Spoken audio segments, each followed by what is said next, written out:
my number one prized possession, my family, they get the worst version of me. I'm Michael Perry, and this is Win the Day with James Whittaker.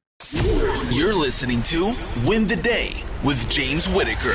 What we do in life echoes in eternity. Broadcasting from Los Angeles, California. Here's your host, James Whittaker. Let's go! Hey winners, welcome back to Win the Day. If this is your first time here, we sit down with some of the world's true change makers to give you all the tips, tools, and strategies to win the day every day. The quote for this episode comes from Jane Goodall and says, "You cannot get through a single day without having an impact on the world around you. What you do makes a difference, and you have to decide what kind of difference you want to make." If you're a parent, you'll know that keeping your family happy, your house organized, and your stress levels down is almost impossible. However, our guest today is on a mission to solve that problem once and for all.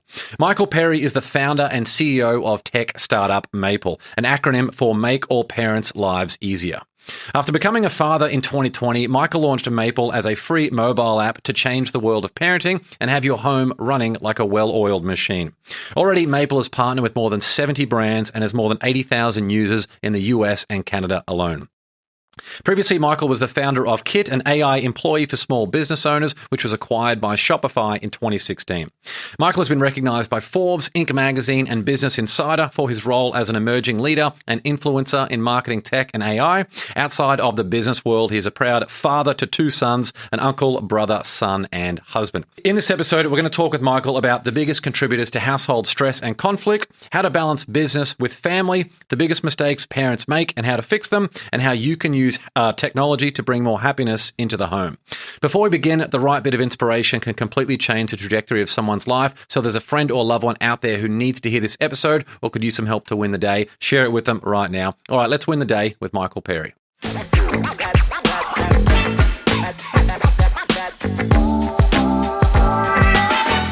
Michael, great to see you, mate. Thanks for coming on the show. Thank you so much for having me. That was probably the most impressive rundown I've ever heard of me. I'm like sitting there being like, damn, this guy, he's this legit. Is gonna be good. I'm like nervous now. Like this is a real deal thing. So Yeah, you're like big shoes to fill. Yeah, who is that guy? God, I feel like I should be interviewing you. That was impressive. So thank you for having me. Well, I'm so excited you're here and what a journey you've had. I'm super excited to delve into all of those details. To kick things off, is there a story of struggle or success from when you were growing up that gives us a bit of a sense of what your childhood was like?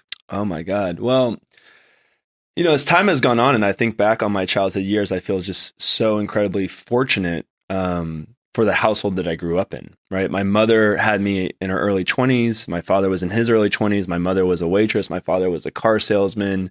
And I feel really fortunate to the extent that my parents very early on put this huge amount of emphasis that work ethic was going to matter and that you are not going to allow any one particular thing to define who you are. And so while I struggled with school at an early age, you know, barely was making grades, my parents always had this unlimited belief that somehow, some way, I was going to find my true self. And so I think when I look back, you know, the stories and tribulations of being a young man, the thing that really sticks out that I feel the most grateful for was that from a very, very, very early age, I had a set of parents who deeply believed in what I was capable of becoming. So no one particular thing. There's one moment that always kind of sticks out with my mom, you know, marching down to the principal's office, reminding them that though I was struggling to pass classes, that didn't mean I was stupid. And that I just learned in a different way. And I think just all those moments kind of compounding gives you the belief system in yourself to do really great things and overcome very difficult situations. So powerful. Yeah, being taught the right way is such a big thing. You know, like the quote, don't judge a fish by its ability to climb a tree. What was sort of some of the strengths you had in terms of learning and some of the weaknesses? And I mean, just looking into your background, it sounds like your ability to form partnerships, relationships, that type of thing seems like a real skill of yours. Well, when I was super young, my dad used to take me to work with him all the time. So I started working when I was 7 years of age. My uncle ran a video store. My father was selling cars, obviously. So I kind of went back and forth between working at a video store on the weekends to going to work with my dad. He used to pay me like $3 an hour to wash cars. He would take me to car shows, take me to all, and I really had the privilege of observing someone that was incredibly talented and how he communicated with people. You know, my father used to always tell me, the person who's buying the Volkswagen is just as important as the person that's buying the Rolls Royce. And so just learning how to treat people as an equal as a young age, I think really has set me up for success in terms of like how I've been very successful at developing partnerships, building a business and things of that nature. Just basic human decency goes a very long way. You know, I was always hyper creative in school. But like, I just think sitting in a desk was not the right arena for me from 8 a.m. to 3 o'clock in the afternoon. Where I learned the most was standing on a car lot, standing in a video store, and really learning about how real life worked. And by the time I was 15, you know, 12, 13, 14, all those ages, I was working a 40-hour-a-week job. And by the time I was 18, 19, 20, I mean, I was making $150,000 a year selling cars. And, you know, I think that whole journey is a pretty uncommon story for kids, right? Most kids aren't working at 7 or 10 or 11 or 12 or having the unique opportunity to directly learn from their parents in a business environment, right? And so I've always kind of used that as my competitive advantage that at 37, you know, I've been at it for 30 years. So even though I'm competing against people who might have more runway of time on earth, they've been here longer and been around the block, I've been at it just as long. You know, I had a lot of struggles that I've spoken about a lot on the show, anxiety specifically when I was in high school and starting university, which I think is something that, in my experience anyway, I don't think it's something that totally ever disappears. I'd read something about your background as well, that you had some struggles around anxiety. I have extreme anxiety. Yeah. I had anxiety even this morning. I had to do my own like mental preparation knowing that I was coming here. And it's something that you have to just recognize that we all have demons that we're battling. I don't think anyone who suffers from anxiety wants to have anxiety. Anyone that's dealing with an anxiety disorder will be the first to tell you it's not like a fun thing to have to take on every day. You know, and it needs to be. It's a difficult thing. It's a bit like back pain. If you haven't gone through it personally, it's a difficult thing to even sort of comprehend. It's so difficult, and like I've gotten to a place, thankfully, where I can feel it coming on, and I'm able to communicate that now to my wife and to the people around me that like I'm struggling right now. It's definitely taken me away from doing some of the things that I love. I used to do a tremendous amount of public speaking. I used to get asked to speak at conferences, because you know my story is relatively uncommon to go from no formal education. I didn't finish college, selling cars, teaching myself how to code, building a venture-backed business, selling it to a publicly traded company, becoming that's so, you know, I get asked to speak a lot about that because I think there's a relatability in that. You know, I wasn't some kid that was some wizard and then went to Stanford or MIT or Harvard and then became some big success, and that feels so untouchable for so many. Yeah. But I've had to stop kind of publicly speaking a lot because, you know, getting in stage in front of 20 people is almost harder than 5,000 now. Yeah. Right. And just like the anxiety, the triggering is just, it's something that I have to really, really, really want to help that audience understand the possibilities. Where does it come from for you? Is there obviously there's a genetic component with some of these things, but certainly in my experience, seems to be a mixture of like lifestyle and genetics, as well as just not understanding. Yeah, I'm sure that some of it is deeply genetic. My mom deals with some anxiety as well. Honestly, I think if I'm giving the most truthful answer, I think that there's a lot of self-esteem and self-judgment. You know, in most of the environments, most of the places where I'm starting to feel like I am melting, that I'm feeling like my heart racing, my hands are sweating, I'm feeling it. It's always almost stemmed around like the judgment of failure. You know, like, is my business going to collapse? Like, I lay in bed at night dripping in sweat. Still, you know, I've been an entrepreneur, software entrepreneur now since I was 21. So I'm 16 years in, and I still have immense anxiety, almost on a nightly basis, about whether I'm going to make it or not in life. It's a big burden to carry, just having any business. Then you throw being a parent into the mix. It's the Iron Man. Yeah, it's the Iron Man. I mean, you know, you're a father. There is no body of work that matters more. It's interesting. I have like less anxiety about doing the job of fatherhood right. I have a tremendous amount of anxiety about my children in the world. Something happening to them, something being hurt. You know, the problem with people who are managing anxiety is that oftentimes you're filling the white space of your mind with a lot of negative forecasting. It's like, this isn't going to work. I'm going to fail in front of this audience. I'm going to say something stupid. My kids are going to get hurt. That's so much part of the problem for me. I can't speak to every person out there. And so oftentimes I have to just quickly try to replace those negative thoughts with positive outcomes. And that's how I kind of bring myself back. It's going to be okay. My kids are going to be okay. My business, there's no guarantee, but I have a high bar of confidence that my business will survive. It will make it. We will have impact. We will be the company that we've set out for. I will be the father I set out to become, and you have to kind of talk yourself off a cliff. Absolutely. I feel like for the anxiety for me in particular was when I was in a situation where I felt I couldn't escape from. Right. So an example of that, me sort of 15 years ago dealing with this stuff, I'd be sitting in a room like this where I'd be thinking, I've got a guest who's traveled to be here. Yeah. It's a situation that I feel like I can't escape from, and that would bring all those feelings on. And I'd be playing out those scenarios that you just mentioned of like, how can I escape? What's the best way to escape? What happens if I can't do that? And then eventually you just have a complete capitulation. It's just not a healthy way to live. And that the question I wanted to ask yourself here then, and I've done a lot of deep work into overcoming this, and it's something I think we're always a work in progress on. But what do you love most about yourself? Well, if I'm being super truthful, I mean, I've worked extensively with an executive coach now for some time. I am someone who I battle with a tremendous amount of self-hatred. So I'm still trying to find that answer.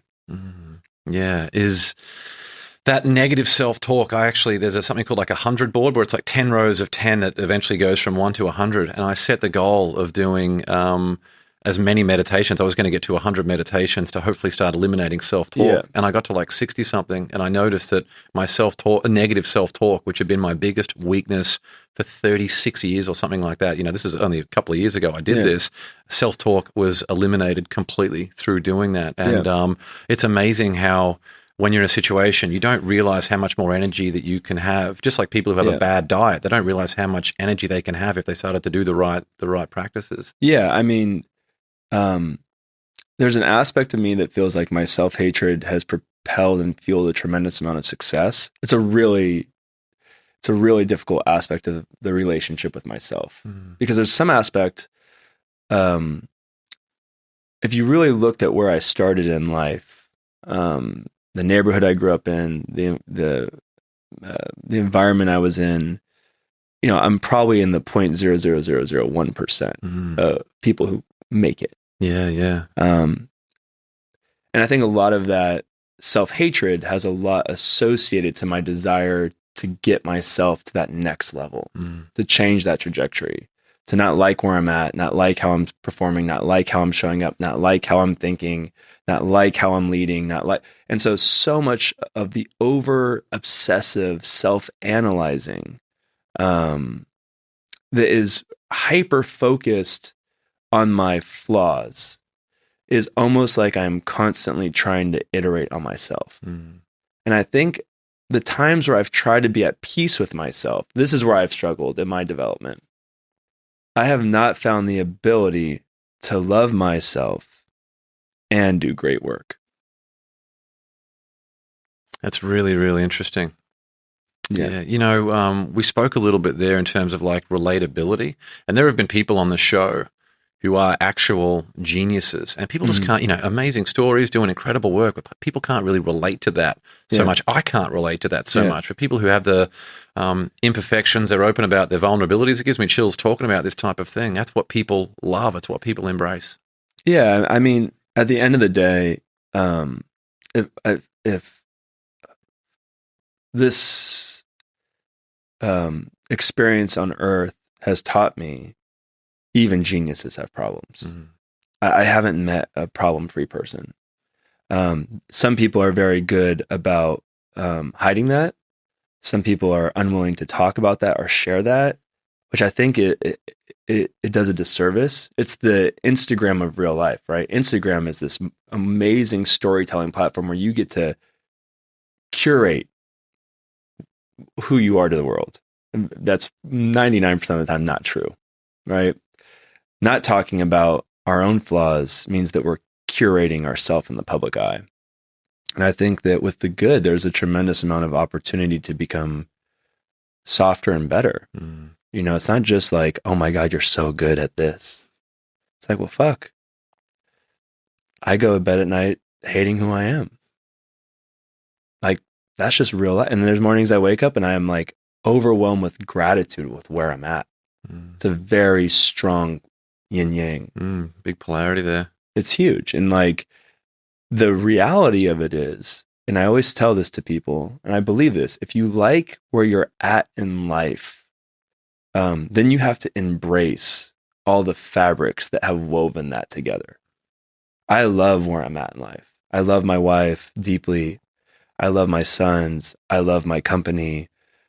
I love where I live. I am overwhelmed with, like, my life has turned out exponentially better than I could have ever imagined, ever in my life. But there's a lot of demons that I still hold on to. And I don't know, again, like I said, I haven't been able to, at least bring me back in 10 years and maybe something has changed, but I haven't been able to let go of that. Yeah. It's hard when you're on that journey of acquiring users, raising money. Yeah. Of course, you need more exposure to be able to do those different things. You're carrying the burden of your own home and everything else too. It's a very difficult thing because people are aiming for targets that keep getting moved, you know, another carrot over the horizon. People, we can't help but feel that our life is supposed to be perfect, but no one ever promised that your life is going to be perfect. In fact, it's the complete opposite. I think Stephen Hawking said that nature doesn't allow for anything in life, that doesn't allow for perfection to exist. Yeah. And there's also no balance in the short term. And if you think there is, have kids, because my God, what I've last year, I don't think I've really spoken about this in much detail on the show before. Last year almost destroyed me. I had to take a step back from so many difficult things because we had our second kid thrown into the mix. Yeah. First little bit was great, you know, tired and all that. But when you have a kid who wakes up 4 times a night, a whole host of health problems, you have that for a year and a half. Wow, what that does to derail your day and your life and everything else with 2 working parents. Crazy. There's a whole different level of humility. You know, the last 3 years for me have been extraordinarily beautiful, extraordinarily hard. I have dealt more in the last 3 years and really hyper in the last 18 months. And I'm not a woe is me person. Like, life is fucking hard for everyone.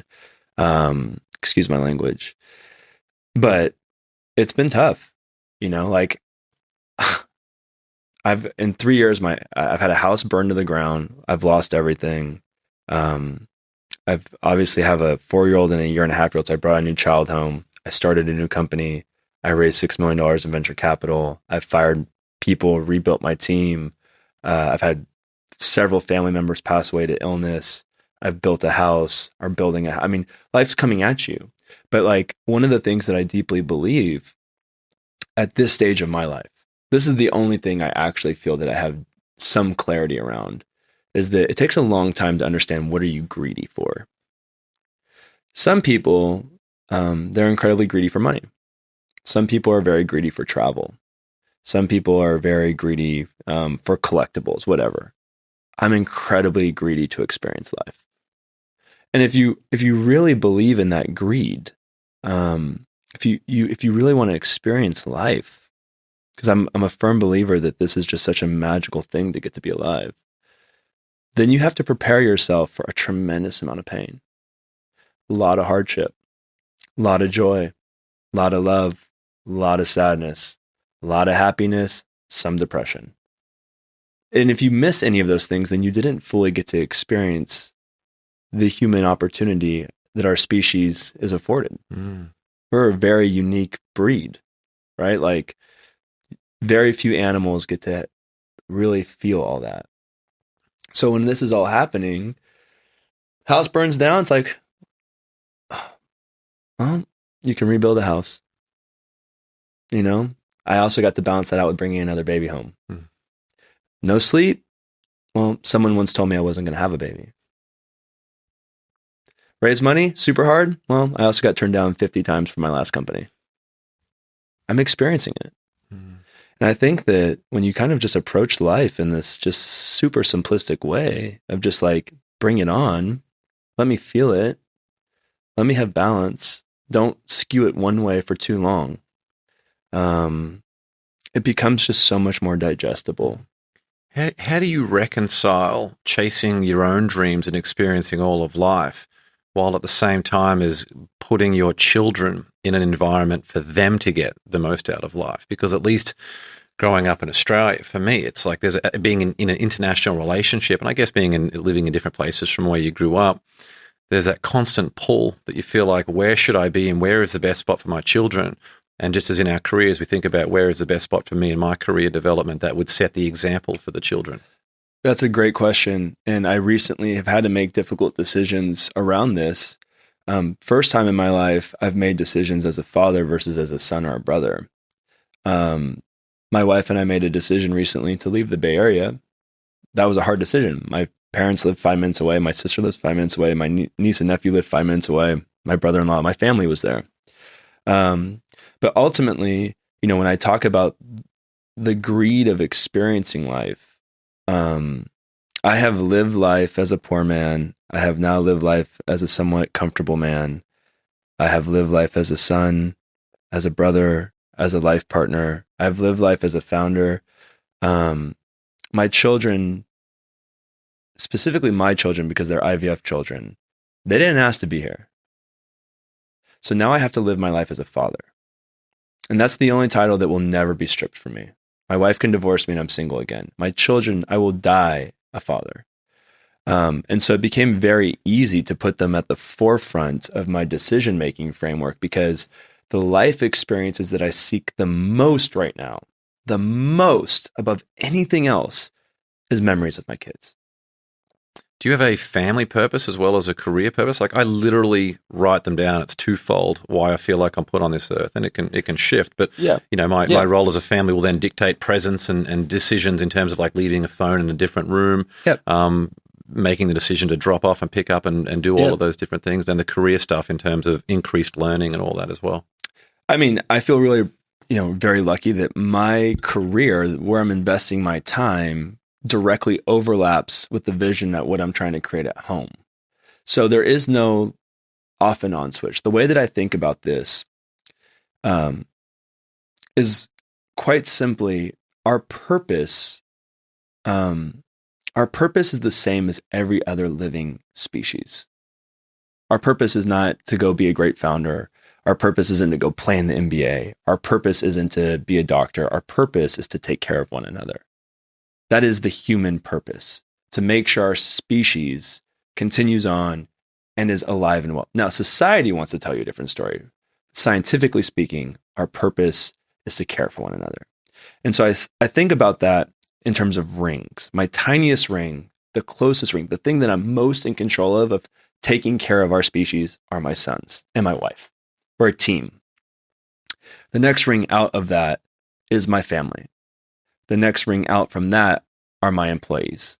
The next ring out from that is my community, where I live. The next ring out from that it becomes further out of my control. But what I'm trying to demonstrate to my sons is that you have to, whether you're a doctor, you're still serving that purpose of taking care of your community. Your profession sits somewhere in that ring, whether you realize it or not, right?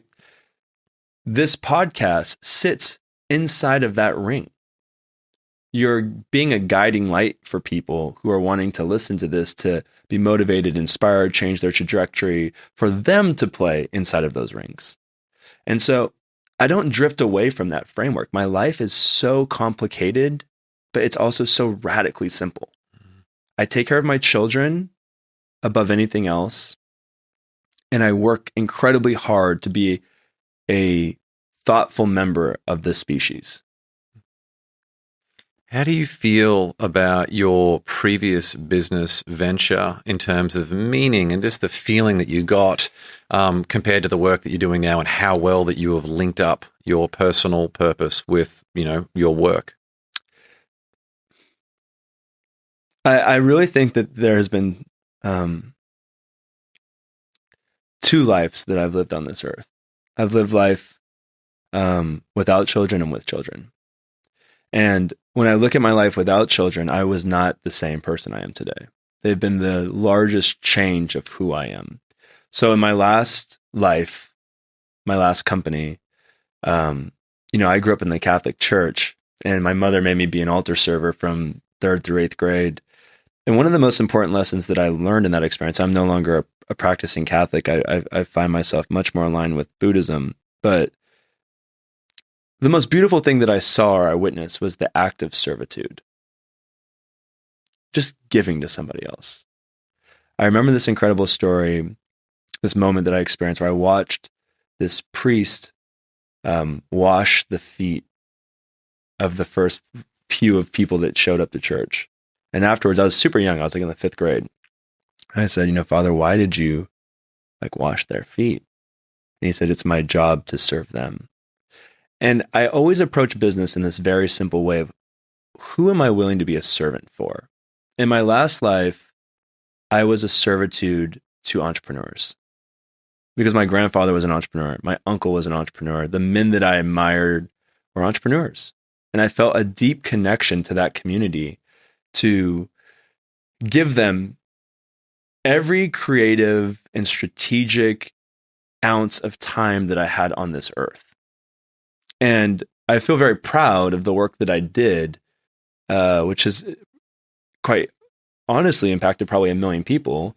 I feel very honored about that and proud that I selflessly worked relentlessly hard for the betterment of those people.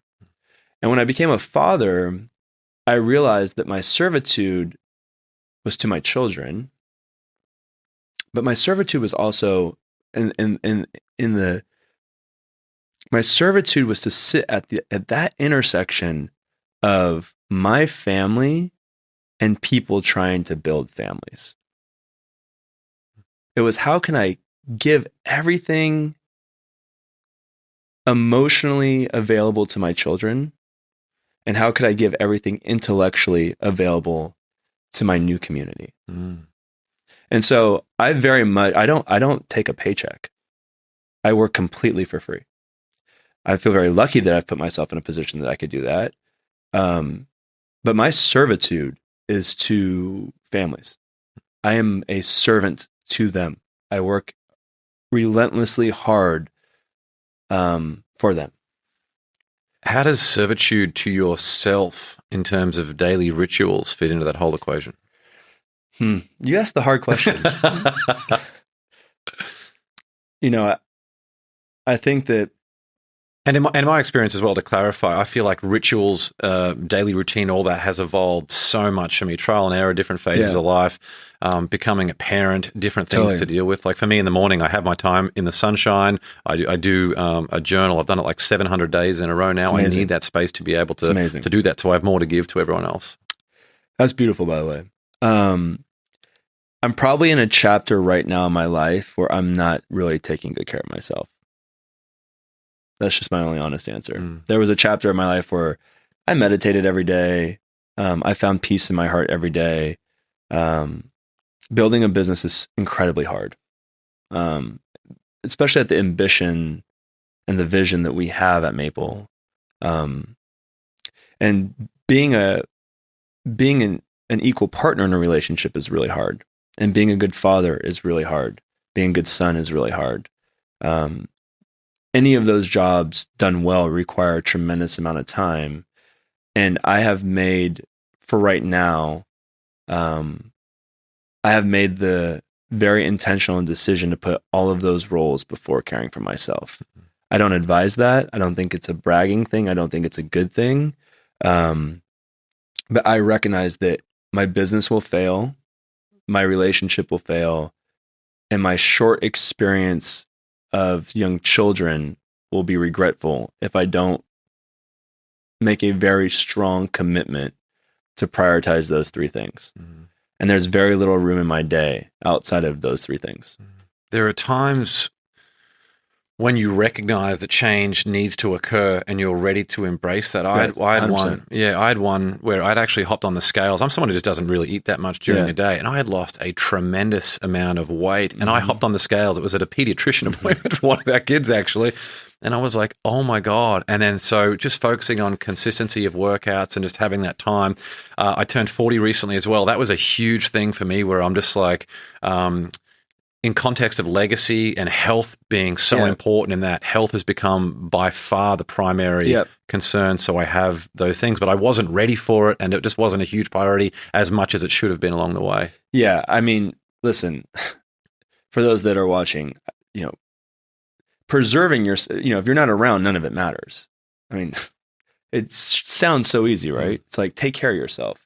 I mean, when there's been good surf, I'm an avid surfer. I'll find time to go surf and find some time to separate myself from reality. But I think there's a difference between shaped rituals, consistent habitual behavior versus like these one-off moments where you're recognizing you need to invest in yourself, right? The real good ones, they build consistency. They journal 700 days in a row. They eat healthy. They go to the gym. Whatever it is that people need to build their system around, it's about consistency and discipline. My consistency and discipline, it exists, but it just doesn't exist in terms of me. Right? I get up at 6 o'clock in the morning or 5:30. Whenever my kids wake up, I'm up. I make them breakfast. I'm at work by 7:30, 7:45. My wife takes our kids to school. I work pretty consistently till 4 p.m. I go home. I spend time with my kids. I'm present. I, have dinner with my kids. I wash my boys every single night. I put my boys to bed every single night, and then I go back to work. And that's what I have to do to be their father and build a venture-backed business and be an equal partner in my marriage. And there will be times where the release valve is a little bit different. The intensity in those moments will be a little bit different, and I can then factor in the good behaviors that once existed in my life. I think the difference is at 37 versus 27 or 37 versus 30 is that I'm far more cognizant that I'm not doing a good job of taking care of myself, but I also see the light at the end of the tunnel. Like this is a game plan. It's a decided upon intentional use of time. You know what I'm saying? Yeah. And there's differences between, as long as you're not getting too far from center. There are some people who have, stay up on their phones till 4 a.m, eat the world's worst foods. So it's in an interview here on the show with Tim Story, he mentioned, if you're not aware that the decisions you make at the moment can impact you in a way that it could take decades to overcome for people who are in the throes of really difficult addiction and those types of things. But as long as you can stay not far from center and just keep everything moving forward, then, that's quite noble, I think, in the short term. I mean, everything is better compounding, right? Bad behaviors compound. Good behaviors compound. And I think that it's more so having the life experience and on my fourth cycle of building a company, to understand how fragile everything is around me right now. I'm in an incredibly fragile spot. And so, it's my job at the end of the day, when you decide to be a founder and a father, it's my job to protect those two things. That is what you sign up for. And, my parents have always taught me to never, you paint both sides of the fence. Yeah. Absolutely. Take us into the moment that you realized a Maple needed to exist, and what was the problem that you wanted to solve with Maple? At the time, I was at Shopify. That's where I was at for 4.5 years. I became a father, and just as a little bit of backstory to it, I think that at the end of life, there's like 5 or 6 or 7 or 8 things that you just like can never forget. Everything else kind of just mushes together. One of those moments for me is the first time I held my son, right? It was such an insane moment. It was such a big shift in my thinking, right? I went from within seconds of thinking my whole life was about building companies, making money, winning awards, leading teams, yada, yada, yada, yada, yada, to within, oh my God, my only purpose is to care for this child. It's the only thing I can't fuck up. You know what I'm saying? It's the only thing I cannot mess up is being a father to this kid. And then the interaction more and more for that, once you see them interact and smile and look at you with those eyes, you're like, oh, I'm done here. Yeah, you're done. You're like, you're like, you really understand why a parent would die for their children and kill anybody for their kid. Like, you get it. It's just it's nature taking over. And I went back to work, and kind of two things happened simultaneously. One was I was having a harder time being authentic. Because that shift, that moment also changed my community. It changed my servitude, right? I was like, holy shit, I don't feel like I'm an entrepreneur. I mean, you have to imagine the identity crisis. I spent my entire life. I started companies. My first company was when I was 10. First company. I spent my entire life thinking of myself as an entrepreneur and wanting to be the world's greatest entrepreneur. And within seconds, my dream became, I want to be the greatest dad ever. Seconds. It still blows my mind 4 years later that's what happened. And I went back to work. I wasn't feeling authentic. And then on the flip side, my wife and I have been together for a really long time. We're on year 17 now, but we're 13 years into our relationship with this newborn child. And we were no longer like just two people living together. We were like trying to share this responsibility. And I was going to work. She was at home. We had a 3-month-old, 4-month-old. And I just was not understanding what I could be doing better. It felt like there was just chaos at home, doctor's appointments, like just so much was going on. I was so out of the loop. I felt I'm failing at this new purpose. Right. And that just felt awful. And so I started looking at, as a technologist, what products out there could make life more balanced and easier. Like, we've built technology to bring efficiency to every single job on earth. This doesn't exist without technology. This whole the whole industry doesn't exist without technology. SaaS businesses, fam tech, farm tech, ed tech, med tech, like everything in technology has changed everything. Yet parenting has remained the same. And it just dawned on me that I was going to work every single day to try to make entrepreneurship the hardest thing on earth easier. Why was I not committing my brain power to making our life's work easier? This is our life's work. Like, how many podcast guests have you had on this show? 100? 200? They will not be at your bedside at the end of your life. Not one of them. Your kids will be. And that is the most important thing for us to realize. That when you die, the world won't remember you. When you die, your kids are going to miss you every day. I received a notification on my phone before I came here. It was, the Waze app. I always punch it in wherever I'm going. And it says, would you like Roger Federer to navigate you, as the voice? And I'm like, is there not a better allocation that we could be using of technology? Does it frustrate you when you see companies like Facebook and Instagram and these companies, they have the best psychologists in the world? Kills me. No, it kills me. Yeah. And you're doing stuff to literally change families and legacy and generational. It kills me because we have some of the brightest people in the world trying to figure out how a shark can swim around a cereal bowl. I mean, my God, what's wrong with us? I really think about this. Are we that greedy for the wrong thing? It almost brings tears to my eyes because I'm like, I've been around some actual geniuses, to your point. People whose brain power exceeds anything I will ever be capable of. So many of our problems are solvable. It's just such a disgrace that we're not all leaning in to fixing life at home, fixing climate, fixing these things that are a threat to our species. This has been a very long way of explaining how I got Maple started, but it was those moments, those early moments where I thought, like, my son and now sons, they are my life's work. This should not be this hard. This should be way more enjoyable, because the thing that I'm going to regret the most, without a doubt in my life, is that I wish I was more present around my children. I wish that I could enjoy them more. I wish I could spend more time with them. I will not be thinking about the missed trip to Ibiza or what company I could have built or what startup I should have wrote a $25,000 check to. None of those things are going to be in my mind. Not one, not even in the sphere.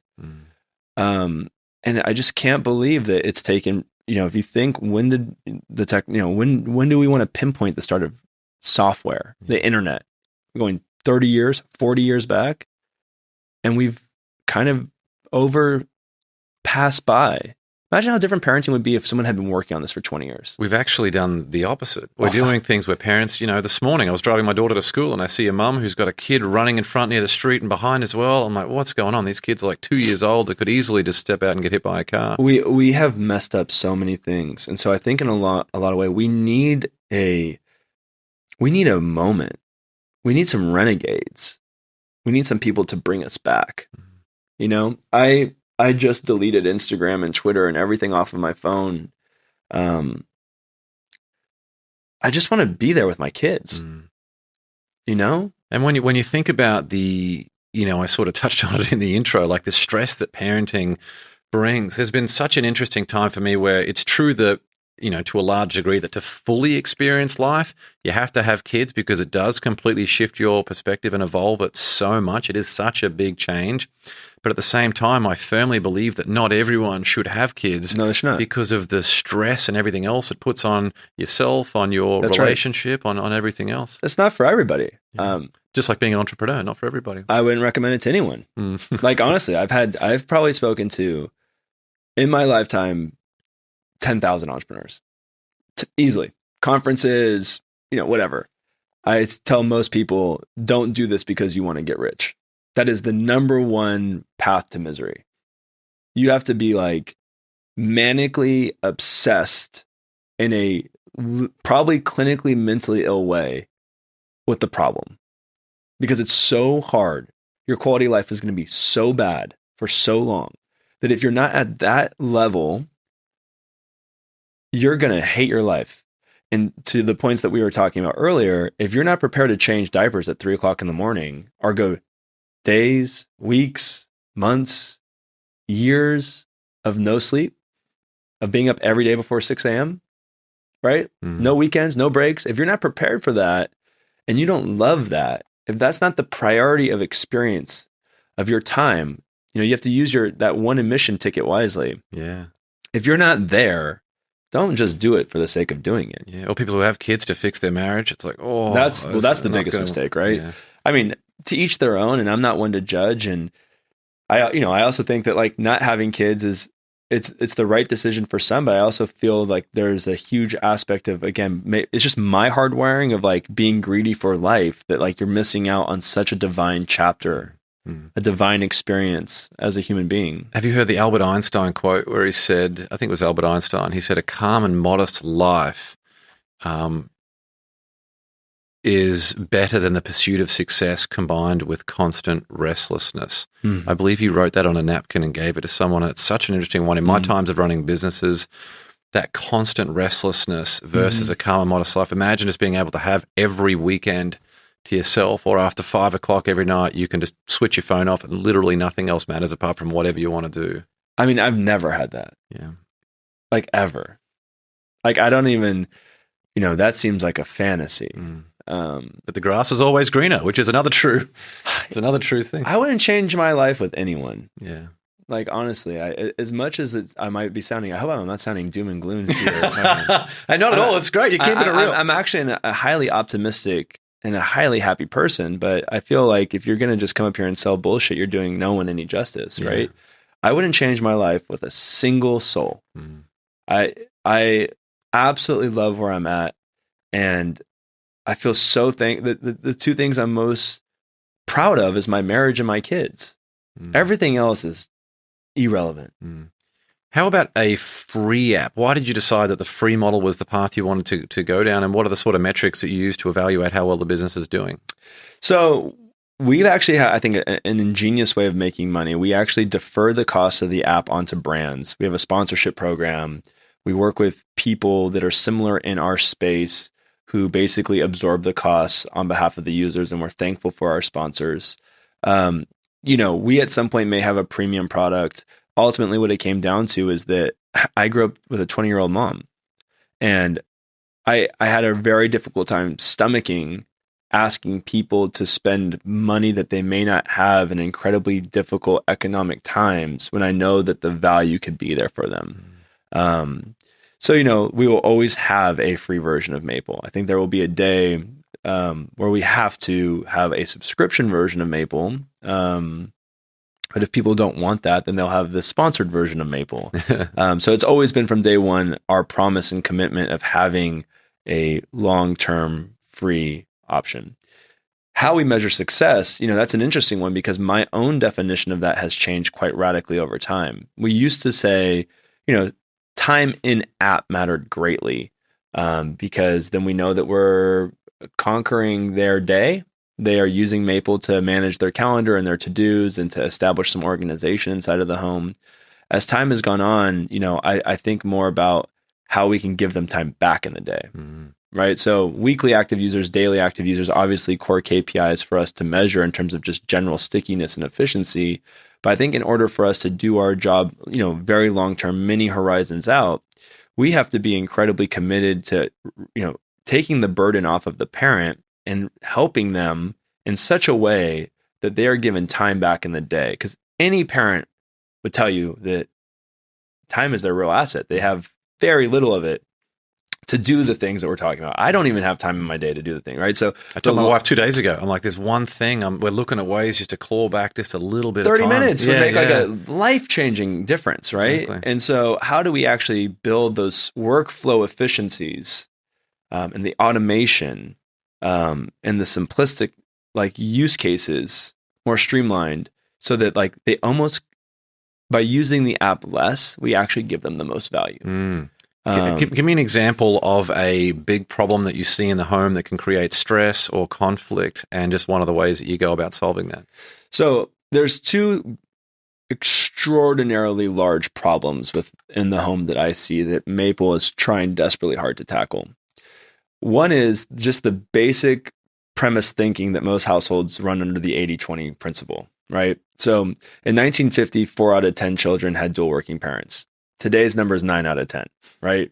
And so the difference being in 1950, we had this very rigorous kind of system in place that dad was going to work, mom was staying home, dad was making a paycheck, mom was running the household.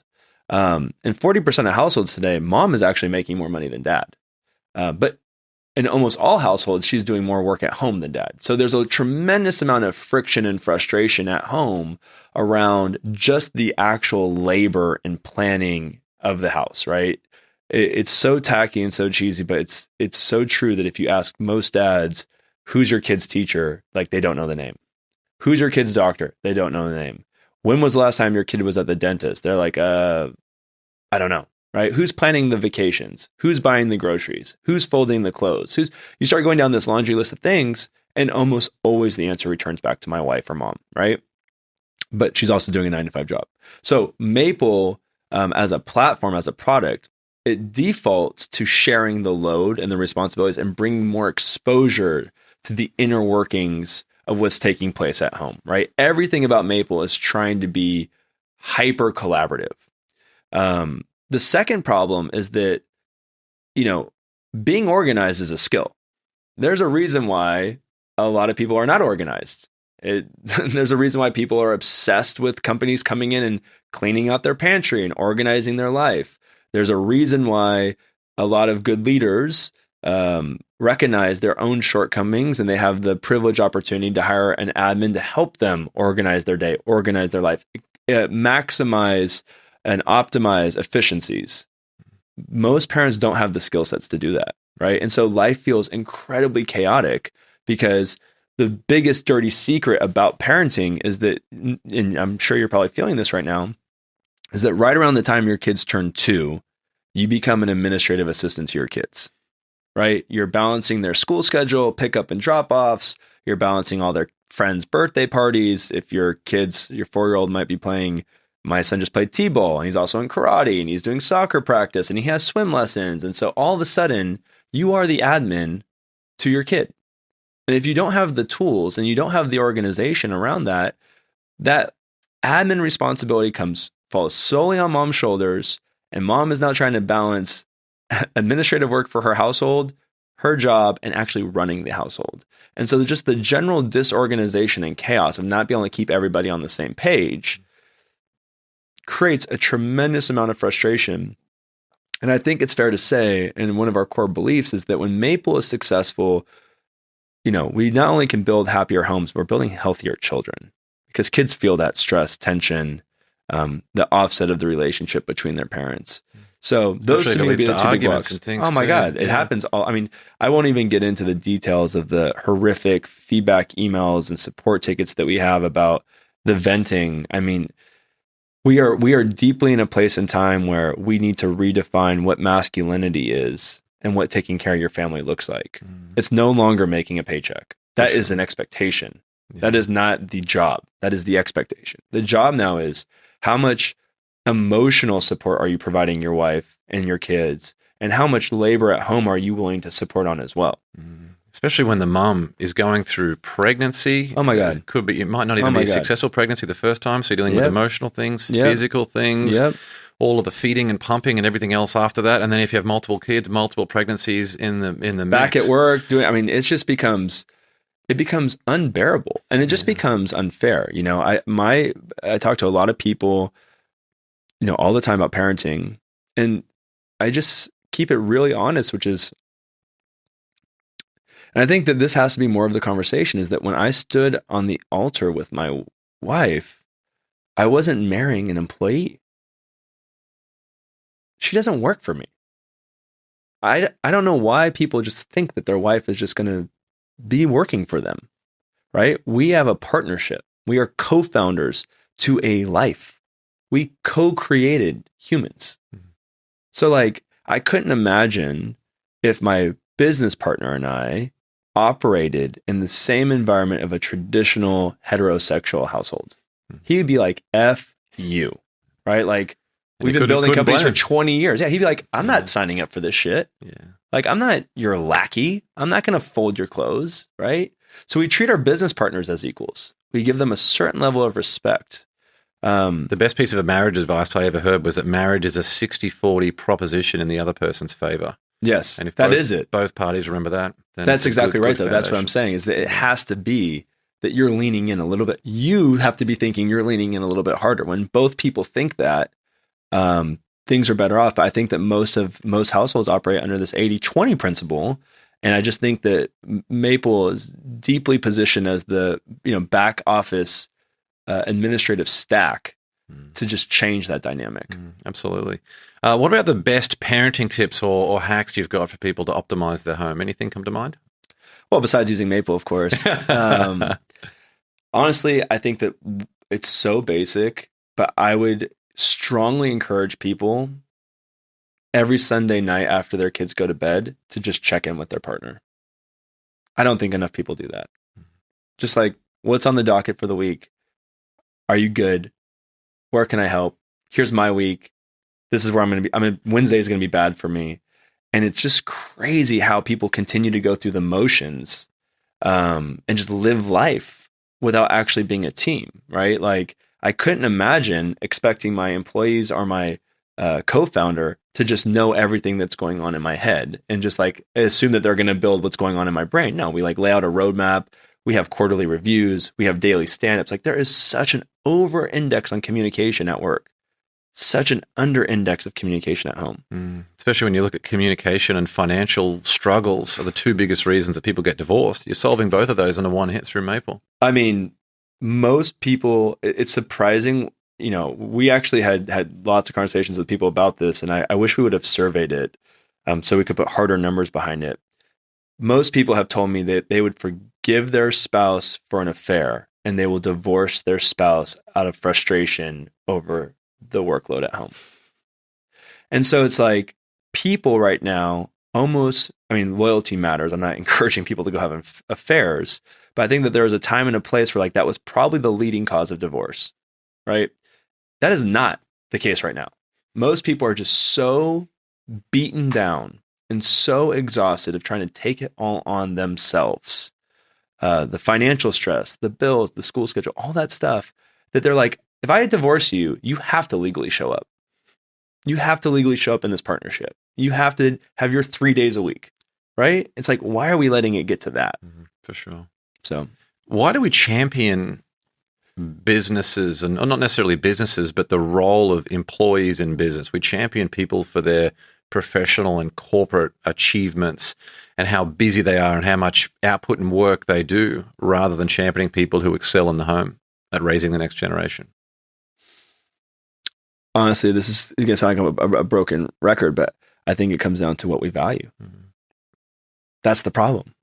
The problem, the underpinnings of all decisions is what you want, what you're striving for as an outcome, right? If you're looking for financial gain, you're going to coach, invest, do whatever it takes to make more money.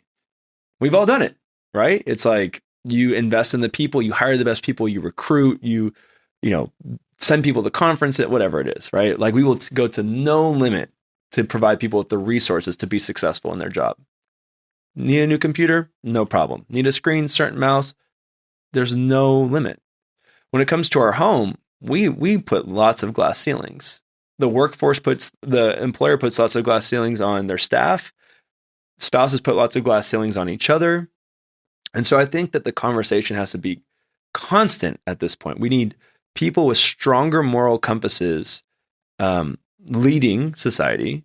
And we need to have this constant reinforcement that your life and your life's work and your purpose and your servitude is to the next generation. And that circle starts small and it gets bigger. And we don't value that, right? You watch the news, that's not what's on the news, right? You have conversations at work, that's not what the conversations are like at work. Everything around us is an amplification of tension. It's just what we see. Look, there's a like, comment, and share button on everything. It's designed to get clicks. We see the news, we see social media. When we have people who literally are our life in front of us, and it's just like we're not even there, not even present, not even connected with them. I said this, I've never had anything go viral. It's probably the closest anything ever came. I was having a moment. I was on a business trip in New York. I was feeling quite down about some things.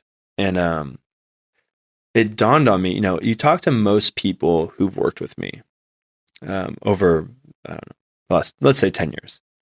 And, they're going to say a bunch of really flattering things, right? Michael's so charismatic. He's dynamic. He's smart. He shows up. He goes to any dinner meeting.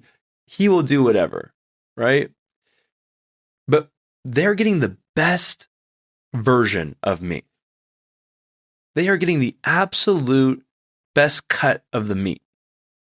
And then in the morning and at night, when you're tired and you're exhausted, your family's getting the tired version of you, the stressed version of you, the beat down version of you.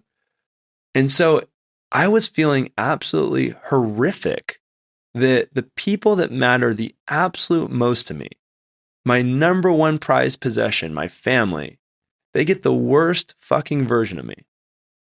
The worst. And they deserve the best. And the reality of it is that when I had this moment and I had this epiphany, every household is like that. Every household is getting the worst versions of each other. Yeah, mine definitely has been. My wife and I had a very big conversation around that. It's like we're racing against the clock until the time when our nanny leaves and our daughter comes home from school. And we are exhausted. Fried. We got nothing left in the tank. Then we've got to make dinner and do all those different things. And try to be kind to each other. Yeah. Under that environment, right? You're beat, you're exhausted, you're drained, you've had a hard day. People are demanding. You're trying to navigate the challenges of life. Yeah. And then the person who you made a baby with, the person who you love, the person who's going to be there for you when you're sick, the person who's going to miss you when you're gone, they're getting the shit version. And I'm obsessed with trying to figure out how I can fix that for my own family. First and foremost, for my own wife and kids. And if I can build some sort of technology that tries to scale that, cool. But if not, that's okay too. I'm focused right now at a professional level and at a personal level of building the right balance to show up in the right way for everybody. I hate myself sometimes so deeply for being a great boss and being a shitty husband. Yeah. Well, the mission you're on, it's awesome. And I think the parenting journey, I mean, it's just everyone's trying to figure it out. Everyone's like, oh, look at these people. All I can see behind the scenes is, that there's chaos. You see these perfect photos of snapshots and destinations. It's not real life. Yeah, exactly. And the problem is that it just perpetuates bad feelings. Yeah. Why isn't that me? Why isn't it this? That's the grass is greener on the other side. For sure. It's what's life like behind closed doors in that house? Yeah. You find out that all these happy couples and happy families, they get divorced, and it's like, hang on a sec, you were telling me how good your life was for the last 5 years, and all this stuff was exactly right. Exactly right. And I've my mother used to tell me, I think it's really hard going to school and not getting good marks. And I think it's really hard building a business when people think that you're stupid. And my mother used to always say, do not seek external validation, find internal validation. And those were like in my hardest of moments, I was like, holy shit, she's so right. And in a very weird way, we are using Instagram to seek external validation. We use Twitter to share our mind, to seek external validation. We use thought leadership pieces to seek external validation. But what are we doing internally? And by internally, I mean our family. Yeah, it's such a good point. Last question before we move into the rocket round. On your best day, what's an affirmation that you would write on a flashcard that you could show yourself on your worst day? Be thankful.